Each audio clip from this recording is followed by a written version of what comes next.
At sports time, Jamaica's Reggae Girlz and Costa Rica were locked at 0-0 in stoppage time in the third-place playoff at the CONCACAF Championship in Monterrey, Mexico.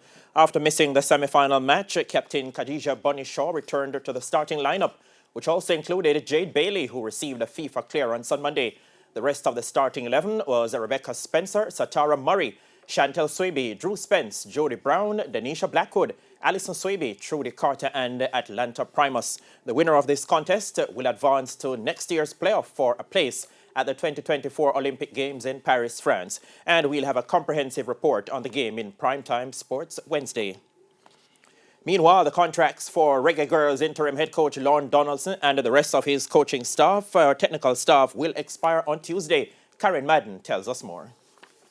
Heels of the fuss between the Reggae Girlz and the former head coach Vin Blaine, which ultimately led to his resignation weeks before the CONCACAF Championships, the Jamaica Football Federation re-engaged Lorne Donaldson on an interim basis. Donaldson was part of the coaching staff which took Jamaica to the 2019 World Cup, has as his assistants Xavier Gilbert and Alicia Whitehead. But come Tuesday, those contracts are set to expire. We will have to sit down as soon as we can, because we have to utilize all these FIFA windows. And I know there's a window at the end of August that we would try to get games in.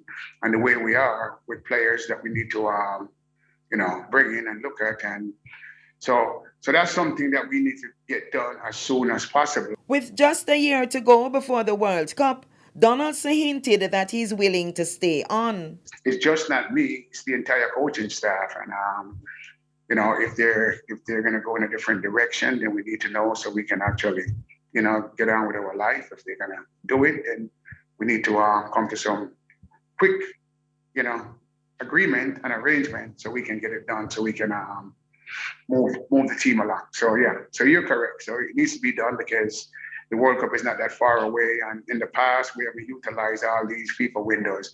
This time around, we will have to if we want to be a football country. The 2023 FIFA Women's World Cup will be jointly hosted by Australia and New Zealand, the first time that the FIFA Women's World Cup will have two host nations, and is scheduled to take place from July 20 to August 20. Karen Madden, TVJ Sports.